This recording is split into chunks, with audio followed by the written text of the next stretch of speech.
धारा दल के और आरबीआई दल के संयुक्त नेतृत्व में जिला कलेक्ट्रेट के इस प्रांगण में और 30 सूत्रीय मांग पत्र को लेकर के जो आपने ज्ञापन दिया है उस पर हम बात करते हैं राष्ट्रीय धारा दल के राष्ट्रीय अध्यक्ष जी से, जो करण सिंह आज जी हैं।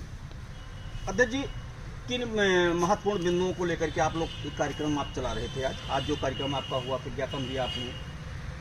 पहले तो आप सभी दर्शकों को मेरा नमस्ते। और जो हम लोग का राष्ट्र धारक दल द्वारा ये जो धरना प्रदर्शन किया गया, ये हमारा चौथा धरना है। इससे पहले हम लोग 22 जून बहराइच में और 6 जुलाई भिनगा श्रावस्ती में और 20 जुलाई को गोंडा में और 27 जुलाई को आज यहाँ बलरामपुर में हम लोगों ने धरना दिया है। ये 30 सूत्रीय मांगों पर आधारित है। हम लोग की पहली मांग है एक सख्त जनसंख्या नियंत्रण कानून, एक परिवार 2 संतान का फार्मूला इस देश में लागू हो। दूसरी मांग है न्यायालयों की समय सीमा तय की जाए ताकि प्रत्येक पीड़ित व्यक्ति को 6 माह के अंदर न्याय मिले। तीसरी मांग है सहारा इंडिया का भुगतान सभी जो उसके ग्राहक हैं उनको किया जाए। मतांतर विरोधी कानून इस देश में लागू किया जाए। जितने भी अवैध तरीके से यहाँ पे मतांतर हो रहा है भारतीय सभ्यता संस्कृति के मानने वाले लोगों का विदेशी सभ्यता संस्कृति में, वो मतांतर निषेध हो। साथ ही घुसपैठ नियंत्रण कानून लागू हो और जितने भी अवैध रूप से रोहिंग्या और बांग्लादेशी इस देश में बसे हुए हैं उन सबको देश से बाहर किया जाए या डिटेंशन सेंटर में भेजा जाए और उनका तत्काल मताधिकार रोका जाए और उनकी पहचान की जाए। साथ ही पूरे विश्व भर में जितने भी हिंदू, सिख, जैन, बौद्ध किसी भी देश में रहते हैं तो भारत में उनको आसानी से नागरिकता मिल सके। यदि वे किसी मुसीबत में फंसे हुए हैं, युद्ध चल रहा है या कोई भी समस्याएं हैं, वो फंसे हुए हैं, अगर उनको भारत में नागरिकता चाहिए तो आसानी से उनको नागरिकता मिल सके, ऐसे प्रावधान किए जाएं। क्योंकि भारत में पूरे विश्व में हिंदू, सिख, जैन के लिए कोई भी एकमात्र उनका देश सुरक्षित देश नहीं है, इसलिए भारत को एक उनके लिए सुरक्षित देश बनना चाहिए। इस प्रकार की 30 सूत्री मांगे हैं हम लोगों की। अध्यक्ष जी, अभी आपने एक मुद्दा उठाया, आपने कहा कि जनसंख्या नियंत्रण कानून, तो क्या आपको नहीं लगता कि सरकार कुछ ऐसा काम कर रही, कह तो रही है कि हम दो हमारे दो, लेकिन जैसे एक मुद्दा आपने उठाया वो मुद्दा हमारे दिमाग में भी बहुत ज़्यादा वो कर रहा था कि आयुष्मान कार्ड जो 6 परिवार होंगे उन्हीं का बनेगा, 6 सदस्य होंगे, जो 6 सदस्य होंगे उनका बनेगा। तो ये कहीं जनसंख्या नियंत्रण के विपरीत कार्य नहीं करी सरकार?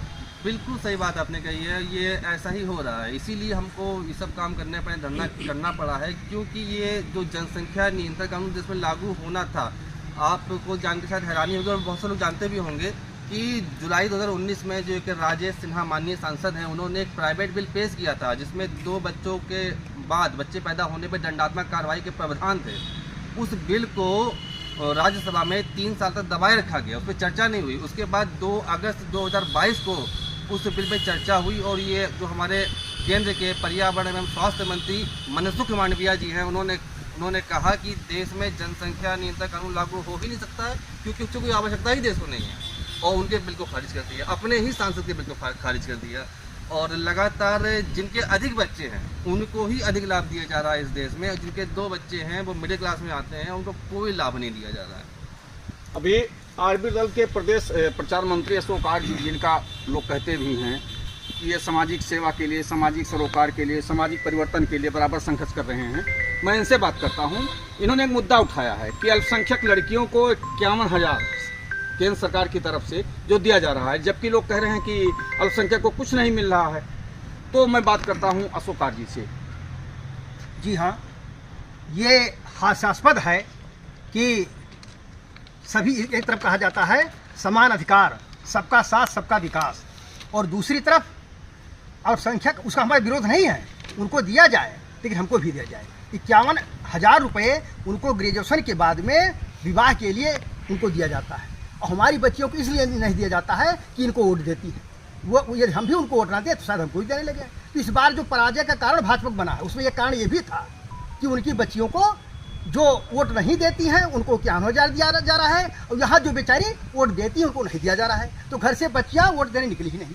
यही नहीं, उनके बच्चों को फ्री कोचिंग दे करके IAS, PCS, DM, SC सब बनाए, तमाम बन गए, और हमारे बच्चे जो गरीब हैं बेचारे, घर से पैसा देकर पढ़ भी नहीं सकते, उनको निःशुल्क तैयारी नहीं कराई जाए। तो ये दोहरा मापदंड जो है, मैं किसी पार्टी की बात नहीं करती, जो भी ऐसा कर रहा है ये गलत कर रहा है। इसके साथ ही एक और हमारी मांग है कि हमारे जो देखिए उधर तो कलकत्ता में जो मेयर है वो खुले मंच से कहे धर्मांतरण की चुनौती दिया है, प्रलोभन दिया, हिंदुओं को अनाप शनाप कहा है, उसके खिलाफ FIR दर्ज नहीं हो रहा है। अभी बरेली में तौकीर रजा सीधे सीधे खुले मंच से बोला है कि सामूहिक रूप से हम धर्मांतरण करके विवाह कराएंगे, उसके ऊपर FIR नहीं दर्ज हो रहा है। और इधर हमारे जो सनातन का स्टार प्रचारक है गौतम खट्टर, उसके खिलाफ FIR दर्ज हो गया है। कहूँ बेंगलुरु में हुआ, बेंगलुरु में हो गया है। उसके लिए पूरा देश इस समय उनके साथ खड़ा हुआ है। तो हम ये मांग पत्र इसमें यह भी हमारे रखा है कि खट्टर के खिलाफ जो FIR दर्ज किया गया है उसको निरस्त किया जाए, समाप्त किया जाए। और ये जो जिहादी लोग हैं और धर्मांतरण की धमकी दे रहे हैं, विवाह करा रहे हैं, इनके खिलाफ FIR दर्ज कराया जाए। हम लोग अगर हाँ अध्यक्ष जी कुछ कहना चाह रहे हैं, राष्ट्रीय अध्यक्ष धारक दल के जो राष्ट्रीय अध्यक्ष जी हैं। हम लोग को यदि ऋण लेना हो बैंक से तो 11% 12% इंटरेस्ट देना पड़ता है। अल्पसंख्यक समाज के, मुस्लिम समाज के लोगों को केवल 3% पर ब्याज मिलता है, लोन मिल जाता है। ऐसी बहुत सारी योजनाएं हैं जो कि भारत संविधान की अनुच्छेद 14 का उल्लंघन करती हैं, जो कि समानता का जो भेदभाव का जो नहीं होना चाहिए वो भेदभाव पैदा करती है। ऐसी बहुत सारी योजनाएं हैं।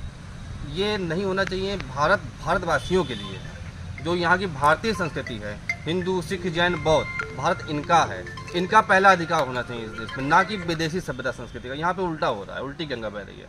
राष्ट्रीय अध्यक्ष जी, न्यूज क्रांति बलरामपुर से बात करने के लिए आपको बहुत बहुत धन्यवाद।